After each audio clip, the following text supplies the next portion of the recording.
Hey everyone, welcome back. Ready for another deep dive? Always. What are we looking at today? Well, today we're tackling the idea of inclusivity. Okay, inclusivity. Pretty broad topic, right? It is, but we're going to be looking at it through a specific lens, the Sacred Atlantean Brotherhood. The Atlantean Brotherhood. Yeah. Sounds kind of intense. I know, right? Yeah. The name's a little out there. Mhm. But they actually have some really interesting ideas about creating a more inclusive world. We'll be diving into a text called Inclusivity, the Vision of the Sacred Atlantean Brotherhood, written by the organization's founder. So first things first, what is this Atlantean Brotherhood all about? Good question. At first glance, the name kind of makes them sound like a secret society, something exclusive. Yeah, you'd think so, right? But when you actually look at their philosophy, they're all about the opposite. They're dedicated to spiritual enlightenment and unity. Okay, but how are they different from other, groups focused on spirituality? Well, they're radically inclusive. It's like they're challenging that whole model of, the traditional exclusive fraternity. So anyone can join. Exactly. They want people from all walks of life, from all backgrounds, breaking down barriers, embracing diversity, all that good stuff. I'm intrigued. So where do we start with this inclusivity text? Well, one thing that really jumped out at me was their concept of the 3 degrees of inclusion. 3 degrees. Yeah, 3 degrees. What do those entail?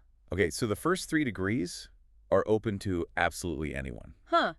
And what's the point of these degrees? They're like an intro to the Brotherhood's main principles, love, light, and unity. So like a crash course in their philosophy.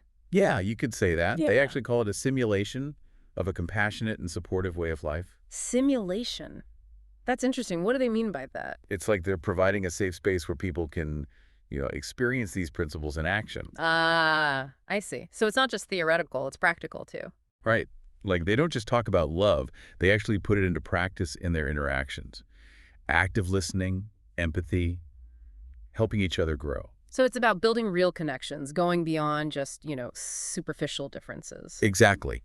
And, this whole idea really resonates with what we see happening in society today, this growing interest in personal growth and self-discovery. Yeah, people are really looking for ways to find inner harmony, to connect with the world on a deeper level. And the Brotherhood offers a framework for that journey. They encourage self-exploration, helping people identify and let go of limiting beliefs, nurturing their true selves. So it's not just about being part of a group, it's about personal transformation. Absolutely. Makes sense.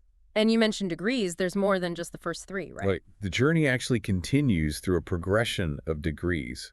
The further you go, the deeper you dive into their spiritual principles and practices. It's all about peeling back those layers, awakening to your inner divinity. Sounds pretty intense. But hold on, isn't that a bit individualistic? How does that fit with their whole inclusivity thing? It's interesting, right? Because while each person's journey is unique, they all share the same ultimate goal, living in alignment with love, light, and harmony. So by working on yourself, you're actually contributing to a more compassionate and inclusive world. That's the idea. Personal transformation leading to collective transformation. I like that. And, it's a powerful counterpoint to all the division we see in the world today. The Brotherhood emphasizes that despite our differences, race, religion, whatever, we're all interconnected. Yeah, that's a message we need to hear more of for sure. Okay, so we've talked a lot about this Atlantean Brotherhood and their vision. But the big question is, can this actually work in the real world? Is it really possible to create this simulation of compassionate living on a larger scale? That's the million-dollar question, isn't it? We've looked at their principles, how they put them into action. So let me ask you this. How could you apply these principles of love, light, and unity in your own life? Wow, putting me on the spot. Just think about it. Could we, inspired by the Brotherhood, actually create communities that truly embody inclusivity? What role could you play in making that happen? That's a powerful thought. Maybe the name Atlantean Brotherhood isn't just a name, but a challenge to us all.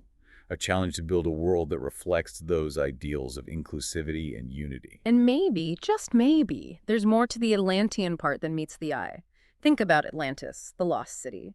It often represents, a society with advanced knowledge, technology, but ultimately destroyed by internal conflict. Oh, I see where you're going with this. Perhaps it's a reminder, learn from the past, build a future where inclusivity isn't some far-off dream, but like a reality. That's a really thought-provoking way to wrap up our deep dive today. Thanks, everyone, for joining us as we explored this fascinating world of the Sacred Atlantean Brotherhood. Keep those questions in mind. Who knows, maybe you'll find your own path to a more inclusive world. Until next time.